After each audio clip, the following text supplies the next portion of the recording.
é o que é a vitimologia. O secretário de Justiça, Alírio Neto, ele que é delegado de Polícia do Distrito Federal, é especializado em vitimologia e em marketing público pela Universidade de Brasília, UNB, e, posteriormente, em gestão de segurança pública e direitos pela Escola do Governo do Distrito Federal. Eleito pela terceira vez como deputado distrital em 2010, atual secretário de Justiça, Direitos Humanos e Cidadania, em 2009, assumiu pela primeira vez como secretário, criando vários projetos voltados para jovens e idosos, e especialmente o Provítima, um programa da Secretaria de Justiça que tem o objetivo de dar visibilidade aos direitos das pessoas vítimas de crimes violentos, assegurando-lhes atendimento multidisciplinar. Secretário, com o senhor.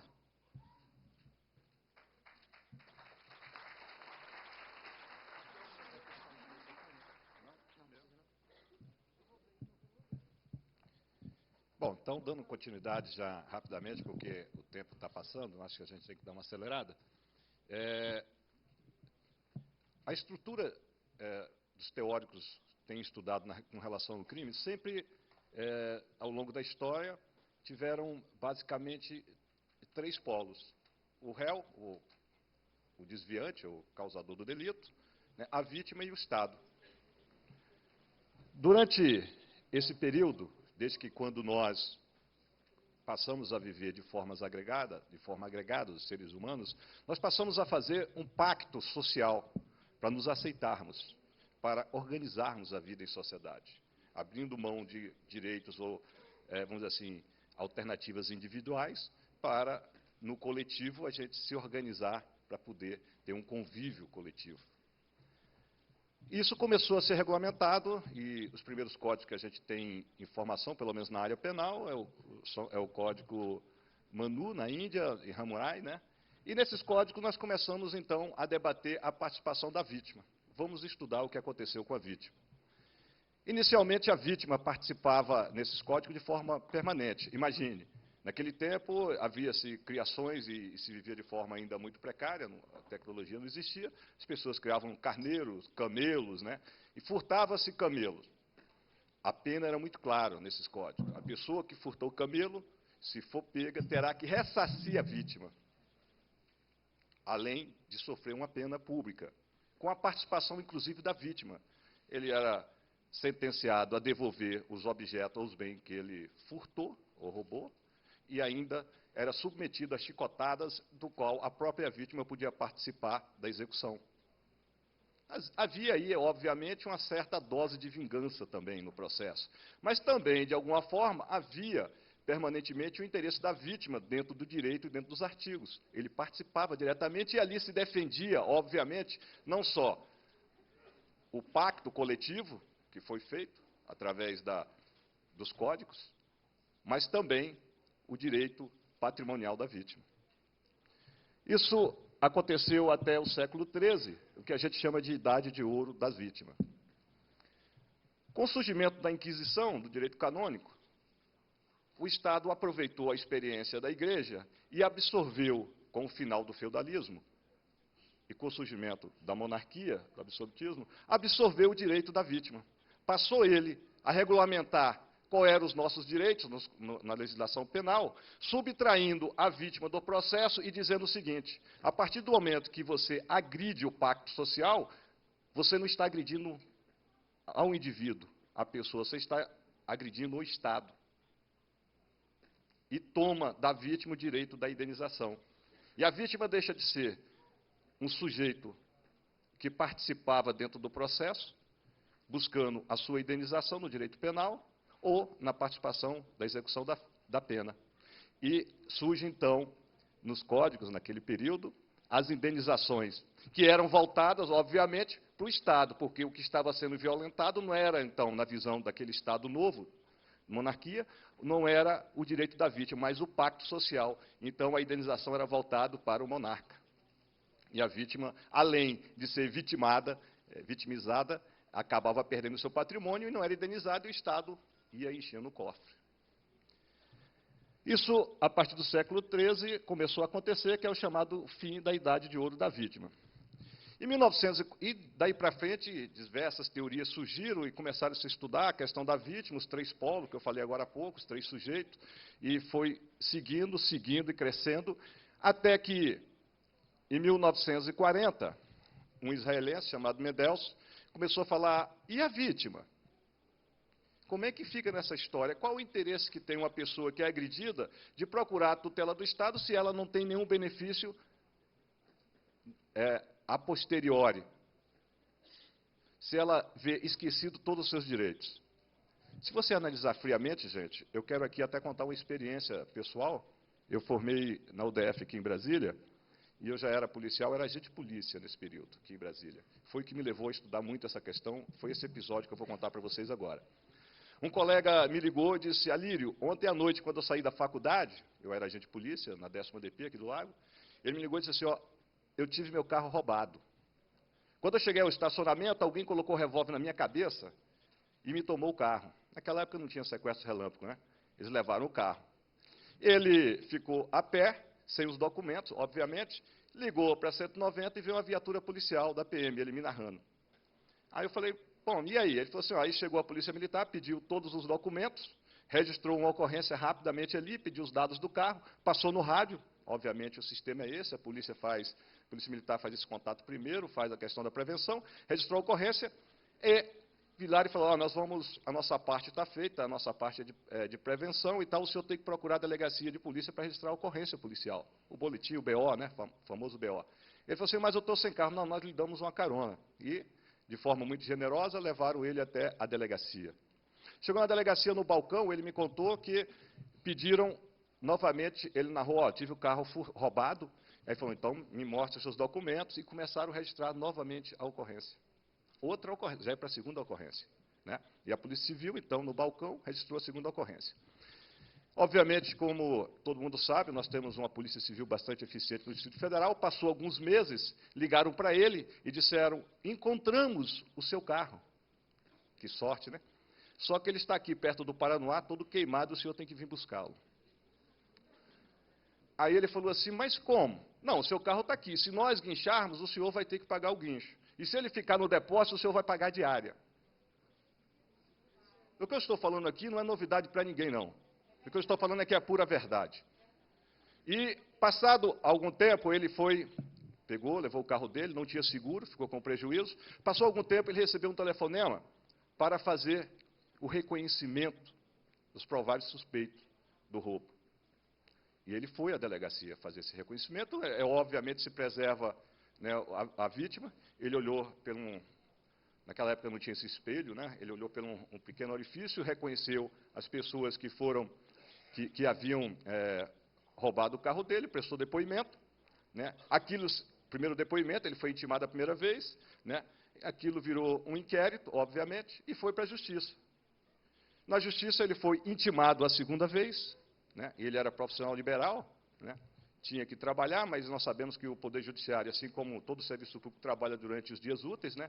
E cada vez que ele era intimado, ele perdia um dia de trabalho ou deixava de ganhar algum recurso pela sua profissão, mas ele foi chamado a segunda vez.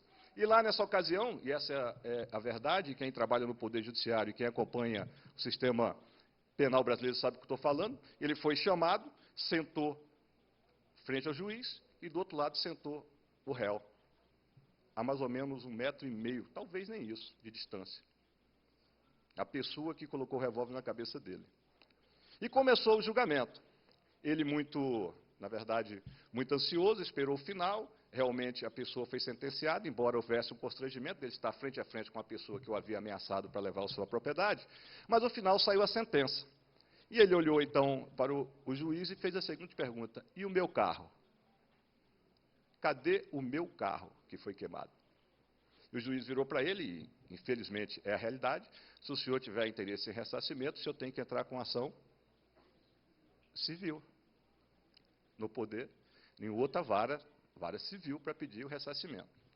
Ora, esse cidadão teve o seu carro furtado, a vida ameaçada, o carro queimado, não tinha seguro, teve o constrangimento de comparecer várias vezes à delegacia, algumas vezes ao Poder Judiciário, o constrangimento de ficar frente a frente com com o réu, a pessoa que o ameaçou com revólver, e no final, quando termina a sentença, o Estado brasileiro vira para ele e fala: se você tiver interesse, entre com outra ação. A última pesquisa de vitimização do país diz que 70% das pessoas não têm interesse em buscar seus direitos. É verdade. Por que interesse? Por que as pessoas se negam a registrar a ocorrência? Porque não tem interesse. Não tem porquê. Não há um descrédito, como vejo as pessoas falando, na instituição policial, que é o operador básico. É muito fácil jogar a culpa na polícia. Não há um descrédito da sociedade no poder judiciário. Há, sim, um esquecimento total das vítimas no direito brasileiro. Dando continuidade, em 1940, Mendelssohn, em Israel, passou a falar: olha, vamos estudar o que está acontecendo com a vítima dentro do crime. E ele levantou uma série de teorias e surgiu uma nova doutrina, que é a vitimologia. O que realmente acontece com a vítima dentro do crime. Aí começaram a surgir as primeiras teses de que a vítima, de alguma forma, contribuía para o crime, que chega a ser ridículo tentar jogar a culpa na vítima, né? Surgiram essa tese, tem essa tese na vitimologia. Depois surgiram teses que a vitimologia tem que ser mais ampla, ela tem que falar não só do crime, mas também da questão das catástrofes, né, como terremoto, né, enchente e tudo mais, também tem que se analisar. De lá para cá, nós temos estudado esse assunto bastante. Bota a próxima transparência para a gente aí, Alexandre, por favor. E aí, a gente chega à seguinte conclusão. O que é uma vítima oculta da violência? Gente, a vítima oculta da violência é a pessoa que se nega a registrar a ocorrência, que é agredida em uma festa, numa boate, e não vai à delegacia, não procura o Ministério Público, não procura a Polícia Militar, não procura nenhuma instituição do Estado para defender o seu direito. E esse número surgiu, e a pesquisa real que surge para dizer qual é realmente o índice de violência em nosso país, ou em qualquer sociedade, tem que se chamar pesquisa de vitimização. Essa pesquisa, ela não leva em consideração os números que são registrados na delegacia de polícia. Essa pesquisa, ela não leva em consideração os números de pessoas que estão cumprindo pena, ou o número de processos. Ela leva em consideração, de fato, uma pesquisa de campo, em que se bate nas casas das pessoas e pergunta o seguinte, de casa em casa: nos últimos 6 meses ou 1 ano, alguém aqui nessa residência foi vítima de violência? Sim. Se responder sim, a seguinte pergunta: foi registrado ou não essa ocorrência? Procurou-se ou não o Ministério Público? Procurou-se ou não a Polícia Militar? Esse é o verdadeiro índice.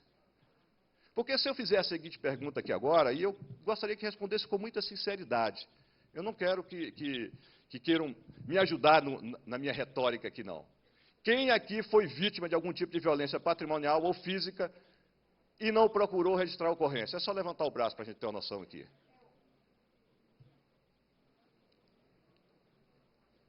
O número é muito grande. As pesquisas de vitimização, infelizmente, a última que nós tivemos no nosso país, que a nível nacional, ela aconteceu em 2002. No Brasil, o nosso índice é de 70%. Em média, no mundo, é 50%. Eu estou dando em média. Para a gente ter ideia de como a coisa está ficando complicada, eu quero dizer para vocês, vamos analisar as pesquisas, então. O Distrito Federal, como o doutor Jorge falou aqui, é uma exceção nos crimes de homicídio. Em média, 70% dos homicídios que acontecem no Distrito Federal são esclarecidos pela polícia. É índice de primeiro mundo, não estou me vangloriando por ser da Polícia Civil também não. Mas eu quero falar do segundo lugar.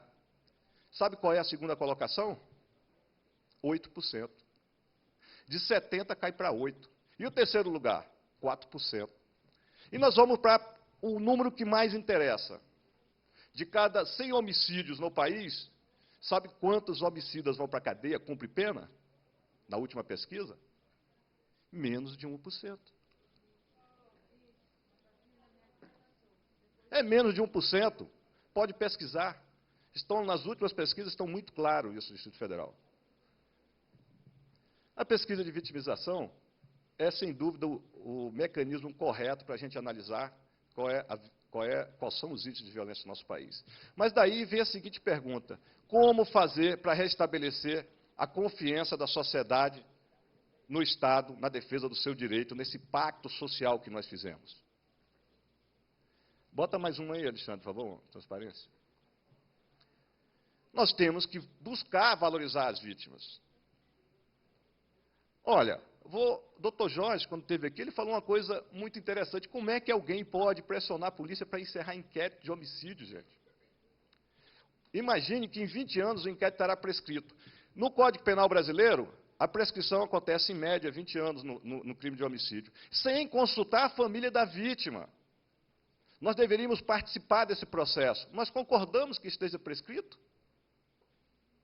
Por que vai estar prescrito? Aonde? Com que direito? A dor dentro da família permanece. Por que o crime prescreve? Deveria ter, no mínimo, como alguns estados no mundo já adotaram, no direito de prescrição, a participação das vítimas. Não só no crime de homicídio, mas em todos os crimes. As vítimas teriam que concordar que a prescrição estaria valendo. Indenização patrimonial. Não dá para imaginar que nós vamos esperar, igual meu colega de faculdade, anos e anos para chegar ao final de um processo penal, e se ele quiser, ele tem que entrar com ação civil. Deveria, mesmo que a pessoa não tenha condições de indenizá-lo, o criminoso deveria sair o valor da indenização junto com a sentença. E ele, no período que ele está no presídio, nós sabemos que aqui em Brasília, por exemplo, 46% dos presidiários, modéstia à parte, que está vinculado à Secretaria de Justiça, que é a FUNAP, trabalham, estudam e recebem um salário, que são os funapeiros, deveriam tirar uma cota do salário para indenizar as vítimas. E ele pode receber uma indenização.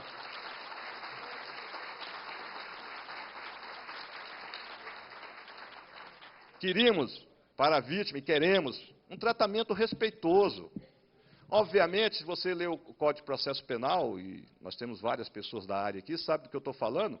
Se a vítima foi intimada, depois você registra a ocorrência, você não tem direito de se negar aí, não. Se você está lá previsto, você pode ser conduzido à vara para fazer o seu depoimento. Imagine que você é um profissional que não tem condições de deixar de comparecer à delegacia ou ao tribunal no dia que você foi intimado. Imagine as pessoas que não têm condições de pagar o transporte, por exemplo. Tem várias, são muitas nesse país. Que tipo de indenização que ele tem? Na minha opinião, deveria ter um tratamento respeitoso. Isso foi que deu origem ao que a gente está falando aqui agora há pouco, e que nós estamos tão orgulhosos e fica feliz com a Rúbia, que está aqui dizendo que vai levar para o Rio Grande do Sul, e que a gente tem alegria com a Valéria, com o Convive, que são a luta das vítimas aqui no Distrito Federal, que é exatamente buscar fazer esse projeto, nós fizemos através do Provítima, que é muito pequenininho ainda. Na verdade, é um protótipo, e nós vamos falar daqui a pouco sobre isso. Mas nós temos que buscar valorizar as vítimas, para que elas possam se sentir confiança para buscar a tutela do Estado. A reinserção social da vítima. Quantas pessoas permanecem com traumas? Pânico do medo, depois de ser vitimada, receio de sair de casa, perdem seus empregos em consequência do trauma que ficou. E quando a gente fala de vítima, eu quero deixar bem claro que nós estamos falando de vítima, porque às vezes, esses dias alguém lendo o texto do Provítima falou para mim, você colocou aqui que está defendendo o interesse das vítimas de homicídio. Vítima de homicídio, gente, não é só quem morreu, não, é toda a família. São os amigos também, como disse a Valéria. Bota mais uma transparência, Alexandre, para a gente ir. Então, nós tivemos a ideia, e isso, quando eu fiz meu curso de vitimologia, eu passei a pesquisar o mundo, o que existia no mundo, e descobri que, na verdade, não existe nada. O que existe alguma coisa, existe uma coisinha mínima, que é mais ou menos a participação na prescrição na Espanha, se não me engano. Mas aí nós tivemos a ideia de criar o Provítima, né? Conversei com a Valéria, a gente tinha uma participação no Convive, né? Eu frequentava o Comitê de Defesa às Vítimas nesse período, eu tinha ficado sem mandato, estava 4 anos sem mandato, vinha fazendo a minha pós-graduação, tive a oportunidade de conhecer o Rangel na luta contra as armas, né, e a gente começou a conviver com as vítimas, eu já tinha o curso de vitimologia, já tinha isso na cabeça, e comecei a conviver, participar. O Chicão, que está por aqui, agora mesmo vi, a gente começou, várias pessoas estão aqui, e nós começamos a bolar esse projeto. E aí eu fui eleito deputado distrital, aí falei, eu tenho que dar um jeito de defender aquilo que eu estava falando, daquilo que eu acredito ideologicamente. E quando tive a oportunidade, me deram a chance de pegar a Secretaria de Justiça, no primeiro dia nós já falamos, Provítima vai ter que acontecer aqui em Brasília, não tem jeito. Eu só assumo se for dessa forma, e foi autorizado. E nós criamos o Provítima no Distrito Federal. É destinado a ajudar as vítimas de violência pessoas que passaram por qualquer trauma, de homicídio, estupro, roubo, lesões corporais e sequestro. Vamos ver o que é o Provítima. Bota aí. Nós temos a frente de atuação do Provítima em 3 áreas: psicologia, social e jurídica. Imagine que um trabalhador qualquer, e aí nós estamos falando de vítima de violência de qualquer natureza, ele pegue o ônibus para trabalhar saindo do Paranoá. Bote a sua marmitinha debaixo do braço, o operário entra no ônibus e beija a família, beija a esposa, os filhos, entra no ônibus e vai trabalhar. Um acidente de tráfego, lesões corporais ou um homicídio culposo, ele vem a falecer. O ônibus capota, ele perde a vida. Bom, o Provítima comparece na casa daquela pessoa para conversar com a família. Vai assistência psicológica e convida as pessoas para comparecer. A primeira unidade nossa foi no Paranoá, né? E agora, recentemente, nós assinamos com o Dr. Jorge, que é Polícia Civil, nós temos uma unidade de atendimento dentro da delegacia agora no Paranoá. Aí essa assistência psicológica é ofertada e, obviamente, nós sabemos que há uma subjetividade, né? Dependendo do tipo de tratamento que a pessoa recebe, as crianças, a viúva ou o viúvo, né? Vai estar ofertado lá. Assistência social, porque nós sabemos que nessa hora aparecem N pessoas com N interesses, entre eles os chamados, né, urubu de ML, que a gente chama, né? Que já chega lá ofertando um enterro mais caro possível, pega a viúva ou o viúvo fragilizado, assina um contrato ali, às vezes a pessoa não tem condição nem de fazer o enterro, ou a assistência social vai buscar todos os direitos que ele tem, entre, inclusive, o direito, se for o caso, do enterro gratuito que o Distrito Federal prevê. Ele vai ver se ele consegue enquadrar aquela família nas políticas públicas de assistência que o governo tem, né, Bolsa Família, cesta básica, tudo aquilo, vai dar um jeito, não foi criado nenhum novo direito, nós vamos fazer com que ela seja abraçada, formar um colchão de proteção naquela família, socialmente. É o atendimento jurídico. Vai um advogado, ou a família levada, ou a vítima levada, onde tem um advogado que vai desde o direito básico, orientando quais são os direitos dele na questão da previdência. Foi um acidente de tráfico durante o percurso casa-trabalho. É acidente de trabalho pela lei trabalhista. Ele tem direito à previdência, a um sinistro. Isso tudo já é preenchido ali pelo advogado para que rapidamente a família venha receber, né, a famosa pensão da previdência, o sinistro e o DPVAT. Não sei se vocês sabem que, na verdade, só 30% da população brasileira que é envolvida em acidente de tráfico tem acesso ao DPVAT, né? Então, ali na hora, o advogado já preenche tudo, entrega tudo, e mais, faz o acompanhamento desde o inquérito até o final. Porque a gente tem que ser realista. A pessoa vai à delegacia, preenche o inquérito, e essa é uma realidade, não estou aqui para criticar o trabalho da polícia, mas buscar os nossos direitos como vítima, e nós não somos informados de nada. Se aquele inquérito, se o acusado foi intimado, se o inquérito, se ele foi, de alguma forma, a perícia foi contundente contra ele, se no final do inquérito o relatório está pedindo, né, a pronúncia, né, que ele seja pronunciado na justiça, se abriu um processo, a vítima, se quiser, vai ter que buscar essa informação. O Provítima busca manter não só uma assistência jurídica, mas toda a informação possível no universo jurídico para aquela família e para as vítimas durante todo o período que o processo ocorrer. Nós temos casos do Provítima, e vários dele, inclusive que o nosso corpo jurídico serve, inclusive, de assistência de acusação dos homicídios no Tribunal de Júri, para que vocês, não sei se vocês sabem disso, mas o Provítima aqui tem várias situações em que nós chegamos a esse ponto. Bota mais uma transparência aí, Alexandre, para a gente ir. A nossa primeira agência foi no Paranoá, né? E nós temos a primeira agência foi no Paranoá, nós atendemos o Paranoá, Itapuã, São Sebastião, nessa unidade, né? O núcleo de acolhimento na 6ª DP do Paranoá. A gente agradece demais, doutor Jorge, nós finalmente conseguimos ter um balcãozinho dentro da delegacia, nós temos agora uma parceria muito forte com a Polícia Civil, afinal de contas, onde chega a notícia crime principal é no balcão da delegacia, né? Chegando a notícia lá, né, o corpo de funcionário de atendimento multidisciplinar providencia o atendimento. Nós trabalhamos basicamente com os crimes de homicídio, latrocínio, roubo com restrição de liberdade, violência doméstica no trânsito e os crimes sexuais. Não dá para atender tudo ainda, né? Até porque, bote na cabeça de vocês, nós temos um projeto que é pioneiro, é um protótipo, a gente não sabia nem qual seria realmente essa demanda. Então, hoje a gente tem, depois desse tempo todo, já uma noção daquilo que é necessário e de que forma abordar esse assunto, inclusive de forma que a gente possa abordar a vítima sem aumentar o trauma dela também. Mais um, Alexandre. Nós temos outros núcleos. Não, processo de acolhimento, né?